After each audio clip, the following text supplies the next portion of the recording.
নমস্কার বন্ধুরা, আবার একটা নতুন রেসিপি নিয়ে হাজির হয়েছি। আজকে আবার শেখাবো একটা কেকের রেসিপি, সেটা আবার ম্যাঙ্গো কেক। একদম একটা আম দিয়েই এই রেসিপি কিন্তু রেডি হয়ে যাবে। ভেবেছিলাম আম দিয়ে আর রেসিপি এবছরে আর দেবো না, কিন্তু এবছরে লাস্ট ভাবলাম এই আমটা শেয়ারই করে ফেলি। চলো, কেকের জন্যে প্রথমে আমি নিয়েছি, দেখো 1 কাপ চিনি। চিনিটাকে আমি একেবারে গুঁড়ো করে নেবো, তাই মিক্সার মেশিনে দিয়েছি, দিয়ে ভালো করে গুঁড়ো করে নিচ্ছি। ঠিক আছে, ভালো করে গুঁড়ো করে নিয়েছি। দেখো, এবারে এইখান থেকে আমি কিছুটা চিনি তুলে রাখবো, এটা অন্য কাজে লাগবে, সেই জন্যে আমি এটা তুলে রেখে দিচ্ছি। এই 3 চামচ মতন চিনি আমি তুলে রেখে দিলাম বাটি করে, দেখতেই পেলে। এরপরে এই চিনির মধ্যে আমি দিয়ে দিচ্ছি 3টে ফাটানো ডিম। একদম প্রথমবার ট্রাই করেছি, ভাবলাম এইভাবে করে দেখি কী রকম হয়। সত্যি দারুণ হয়েছিল, তাই ভাবলাম তোমাদের সাথে অবশ্যই শেয়ার করি, তাই তোমাদের সাথে ভিডিওটা শেয়ার করছি। একবার অবশ্যই আম থাকতে থাকতে তোমরা এই আমের কেকটা বানিয়ে দেখো। একটা আম দিয়েই কিন্তু মোটামুটি হয়ে যাবে। একদম অন্য রকম কেক, তো অনেক বানিয়েছো, অনেক খেয়েছো। দেখো, ডিম 3টে দিয়েও আমি এটাকে ভালো করে মিক্স করে নিচ্ছি, মিক্সারে করে নিচ্ছি, খুব তাড়াহুড়ো করে, খুব সহজ পদ্ধতিতে দেখিয়ে দিচ্ছি। সামান্য একটু লবণ দিয়ে দিলাম, যে কোনো মিষ্টি জিনিসে একটু লবণ দিলে ভালো লাগে, তাই লবণ দিয়ে দিয়েছি। আর এখানে 2 কাপ ময়দা দিয়ে দিচ্ছি। ময়দা দিয়েই করেছি, আটা দিয়ে করিনি। ঠিক আছে, ময়দা দিয়ে করলে দেখতে ভালো লাগবে, সাদা সাদা হবে, সেই জন্যে ময়দাটা দিয়েছি। 2 কাপ ময়দা কিন্তু আমি এখানে একটু চেলে দিয়ে দেবো, তাতে সুবিধা হবে। 1 কাপ দিয়েছিলাম, এই আর 1 কাপ দিয়ে দিলাম। ঠিক আছে, একটু চেলে নিচ্ছি, বর্ষার সময় আর পরিষ্কারই ময়দা সেটা নয়, তবুও একটু চেলে নিলে ভালো লাগে, তাই চেলে নিচ্ছি। যারা এই পর্যন্ত এসেছো, লাইক দিতে ভুলে গেছো, তারা একটা ছোট্ট করে লাইক দিয়ে দিও। আর যারা এখনও পর্যন্ত এই চ্যানেলটাকে সাবস্ক্রাইব করে রাখুনি, সাবস্ক্রাইব করে রেখো। এখানে ময়দার সাথে আমি বেকিং পাউডার দিয়ে দিচ্ছি, ছোটো চামচের 1 চামচের একটু কম বেকিং পাউডার দিয়েছি, আর এই 1/2 চামচেরও কম দিয়েছি বেকিং সোডা দিয়ে ময়দার সাথে কিন্তু চেলে নিচ্ছি। এটা আমি মিক্সারের মধ্যেই ভালো করে ব্লেন্ড করে আমি নিয়ে নেবো। ঠিক আছে, খুব তাড়াতাড়ি হয়ে যাবে, সেই জন্যেই কিন্তু আমি এইভাবে মাঝে সাঝেই করে থাকি, বাচ্চাদের জন্য যখনই করি খুব তাড়াহুড়োতে। অনেকে বলবে মিক্সারে দিলে ঠিকঠাক হয় না, হয় একটু সময় ধরে যদি স্ট্যান্ডিং টাইম দাও, তাহলে মানে ব্লেন্ডার করার পর তোমরা যদি একদম মানে কেক করতে বসিয়ে না দাও, তাহলে কিন্তু এটা মানে হয়ে যায়।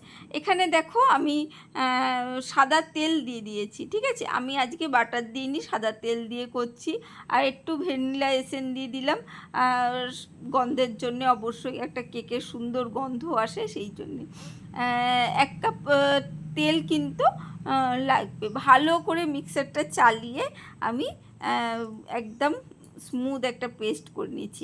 আর এই দেখো, কেক টিনটা নিয়েছি, আমার লাভ বার্ড মানে লাভ চিহ্নের কেক টিন রয়েছে, তাই সেটাকেই নিয়ে নিচ্ছি। সেটাকে তেল ব্রাশ করে নিচ্ছি, অয়েল ব্রাশ করে নিচ্ছি। আর এখানে কিন্তু আমি আজকে বাটার পেপার কিছুই, কোনো পেপারই দিইনি। এর আগে দেখিয়েছি তোমাদের বাটার পেপার ছাড়াও এমনি পেপার দিয়ে কিভাবে করা হয়, কিন্তু কোনো পেপার ছাড়াই কিন্তু তোমরা এইভাবেও কেকটা করে নিতে পারো। দেখো, আমি তেলটা ব্রাশ করে নিয়েছি। এরপরে এর মধ্যে একটু ছাঁকনিতে ময়দা নিয়ে এইভাবে ছড়িয়ে ছড়িয়ে দিয়ে দিচ্ছি। দেখো, চালনি দিয়ে চেলে চেলে ময়দাটাকে এইভাবে ছড়িয়ে দিচ্ছি। এইভাবে করে দেখবে, এইভাবেও খুব সুন্দরভাবে কিন্তু কেকগুলো উঠে চলে আসে, সেই জন্যে এইভাবে কিন্তু করতে পারো। দেখো, ময়দাটা চারিদিকে মানে ঘুরিয়ে নিচ্ছি, তারপরে বাদবাকি যে গুঁড়ো ময়দাটা থাকবে সেটাকে আমরা বের করে নেব। ঠিক আছে। চলো, ভালো করে ময়দা তেল কোট করে দেওয়া হয়ে গেছে। এরপরে আমি এই যে ব্যাটারটা যেটা করেছিলাম সেইটাকে আমি ঢেলে দিচ্ছি কেক টিনের মধ্যে সুন্দরভাবে, পুরোটাই কিন্তু আমি এর মধ্যে দিয়ে দেবো। একদম এটা তো একদম নর্মাল প্রসেস, এইভাবে তো আমরা করেই থাকি। এরপরে আমি এর মধ্যে দেবো আম।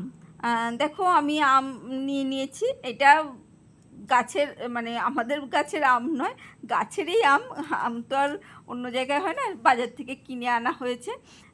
সেই আম নিয়ে নিয়েছি। সত্যি বলছি, এবার মানে আমি আর আমার বড় মেয়ে আম খেতে এতটাই ভালোবাসি, আমের প্রচুর রেসিপি করার পর আর ভালো লাগছিল না, মনে হচ্ছিল যে এবার আমগুলোকে সত্যি এমনিই খাই। এমনি আম খেতে তার মজাই আলাদা। তাই আর রেসিপি শেয়ার করছিলাম না, ভাবলাম এই শেষবারের মতন। মেয়ে অনেক দিন ধরেই বলছিল যে কিছু বানালে না আমের জন্যে, আম তো বাবা আনছে, একটা বানাও কিছু। তাই এই কেকটা বানিয়েছি।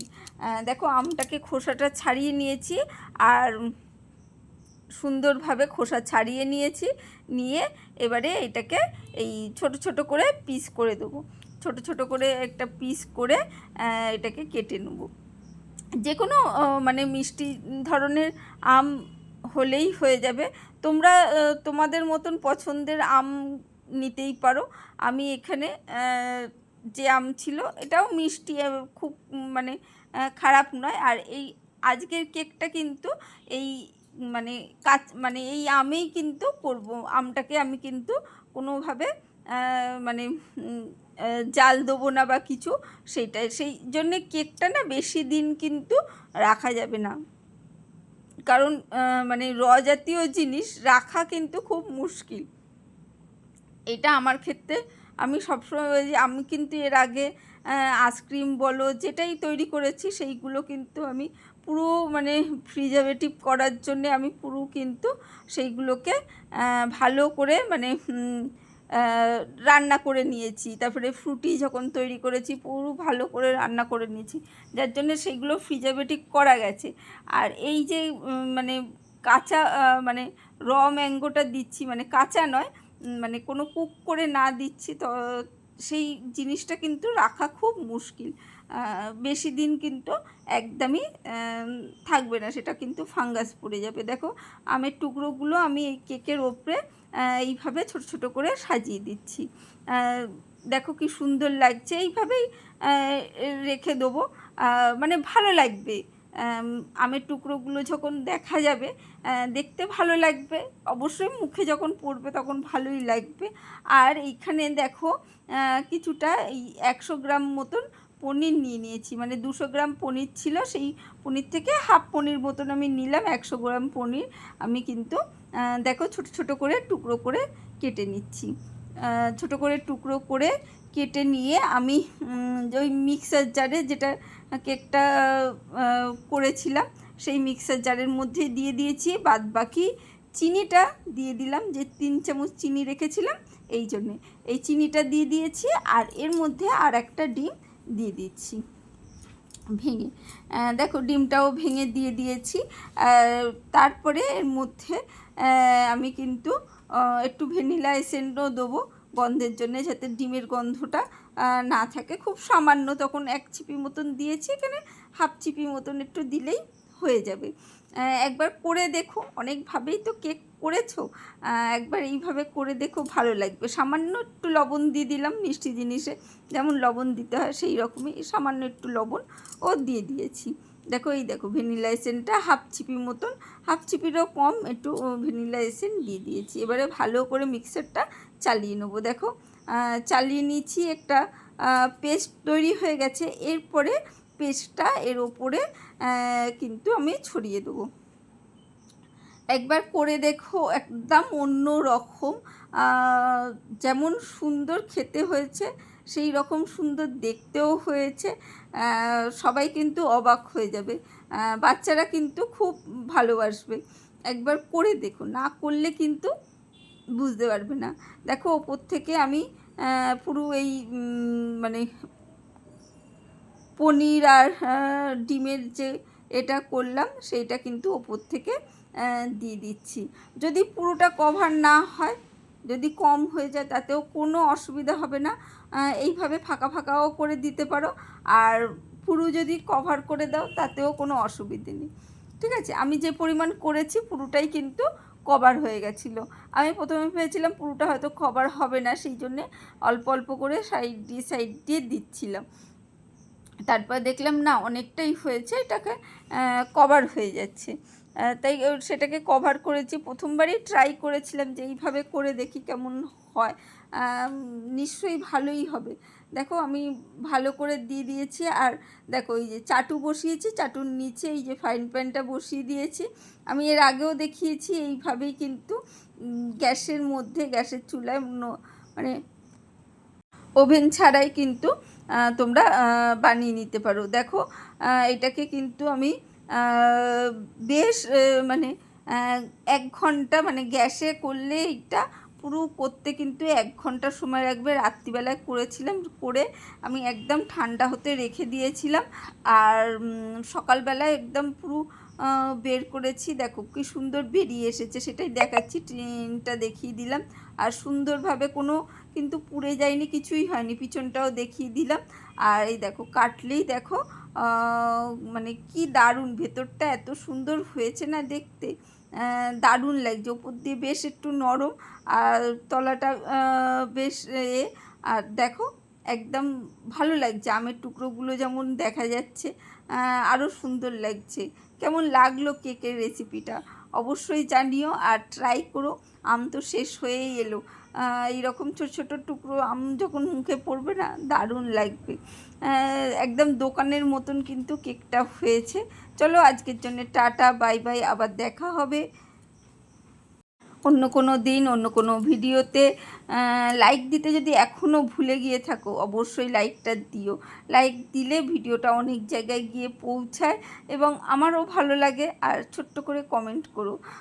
দেখো দেখেছো কেটে দেখাচ্ছি কি দারুণ, আর ওপরের এইটার জন্যে না আরও দারুণ হয়েছিল। চলো আজকের জন্য টাটা, বাই বাই, আবার দেখা হবে অন্য দিন।